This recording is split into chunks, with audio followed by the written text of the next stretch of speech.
20वीं century का असर है। मज़ा आ गया यार, क्या सेंचुरी की है। Best player in Pakistan at the moment. English भी सीख के आ गया आज। नहीं बाबर इसी तरह 100 करता रहा, मेरी इंग्लिश बहुत अच्छी हो जाएगी। नहीं बाबर आजम साहब, आप 100 करते रहिए, 50 करते रहिए, रन बनाते जाइए। पाकिस्तान के टॉप सेंचुरी मेकर की लिस्ट में आप सईद अनवर के साथ खड़े हैं। जो पाकिस्तान ने वनडे जीता था दूसरा, उसकी जो हाईलाइट रही वो बाबर आजम की इनिंग्स। बहुत शानदार खेले, बड़ा फ्लुएंट खेले, 8 चौके लगाए, 5 उसमें से कवर ड्राइव थी। और मैंने उनका वैगन व्हील देखा, चारों तरफ खेले वो। तो ये गिला भी उन्होंने नहीं रखा कि वो सिर्फ ऑफ साइड के प्लेयर हैं। क्या कहेंगे आप? देखिए सीधी बात है यार, मेरी तरफ से तो बहुत बहुत उनको मुबारक, और मैं कल दे भी चुका हूँ।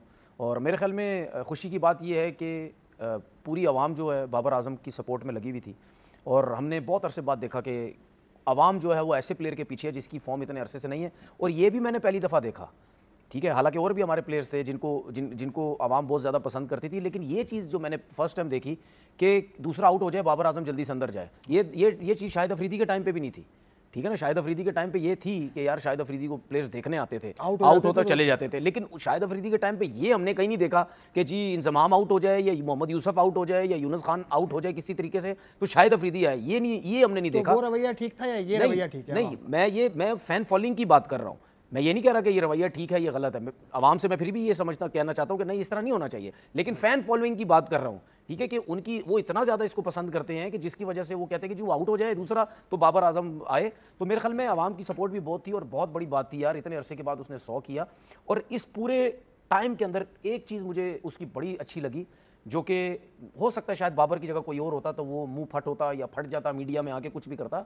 उसने 2.5-3 साल लोगों को बर्दाश्त किया, ठीक है, ये बहुत बड़ी बात है, ये बहुत बड़ी बात है, ठीक है। वरना जिस लेवल का वो प्लेयर था और जो उसके लेवल के दूर दूर तक नहीं है, जो उसके पीछे लगे रहे सोशल मीडिया में सब कुछ, उसने एक तो ये बताया कि भाई तुम मेरे लेवल के नहीं हो, पहली चीज़ कि मैं तुम लोगों को क्या जवाब दूं।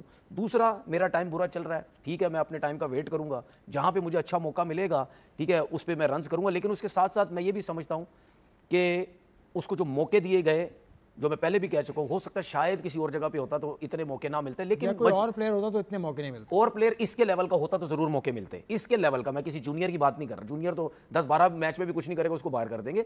इस लेवल का प्लेयर कोई और होता, वो उसको मैं ये जरूर कह सकता हूं कि आपके सिलेक्टर्स की, आपके बोर्ड की मजबूरी बन जाती है कि इस लेवल के प्लेयर को आपने जरूर मौके, चांसेस देने हैं, क्योंकि फैन फॉलोइंग की वजह से, मार्केटिंग की वजह से, बिल्कुल स्पॉन्सर की वजह से, ये बिल्कुल ये एक मजबूरी बन जाती है। और इस वक्त आपकी पूरी टीम के अंदर सबको पता चल गया, टेस्ट क्रिकेट में देख लें, T20 में देख लें, ODI में देख लें, फैसलाबाद के ग्राउंड में देख लें, पिंडी के ग्राउंड में देख लें, कहीं भी आप चले जाए, आपको ये जरूर पता चल गया कि इस टाइम पूरी पाकिस्तान टीम में एक ही प्लेयर है जिसके लिए लोग आते हैं, जिसकी बात करते हैं। मैं भी कह रहा हूं कि एक से बड़े लोगों को चाहिए कि और को भी सपोर्ट करें, लेकिन फायदे की बात कर रहा हूं, ठीक है ना, जो बेनिफिट बाबर आजम की वजह से जो है मिल रहा है। लेकिन एक चीज़ बताऊं आसिफ भाई, इस टाइम के अंदर जितना मैंने भी जो चीज़ें सही है ना वो मुझे पता है, ठीक है। लोग क्या क्या बोलते रहे हैं, लोग फ़ोन कर करके कहते थे क्यों इसकी बात कर रहे हो, क्यों इसकी बात कर रहे हो, ख़त्म हो गया। कोई कहता था कि बोर्ड इसने हाथ में ले लिया, कोई कहता था क्रिकेट पर बात कर दी, दोस्ती यारी बात। यार ये तो मैं अब नॉर्मल सी बात कर रहा हूँ। गलत वर्ड इसके लिए यूज़ होते थे कि यार ये यूँ है, ये यूँ है, तुम इसके लिए क्यों बात करते हो, तुम ये करो, छोड़ो,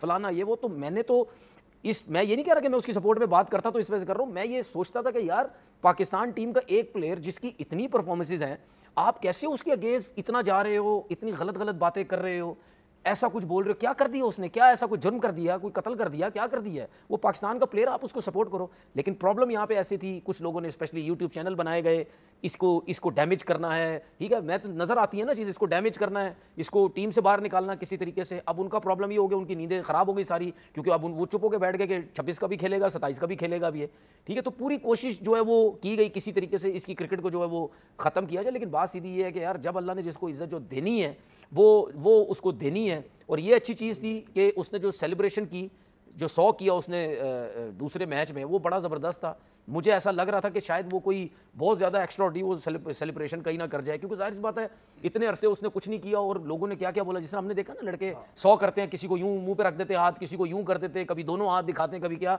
तो मैं ये देख रहा था शायद इस तरह की कोई सेलिब्रेशन हो, लेकिन वो भी बड़ा सुकून मेरा काम रहा।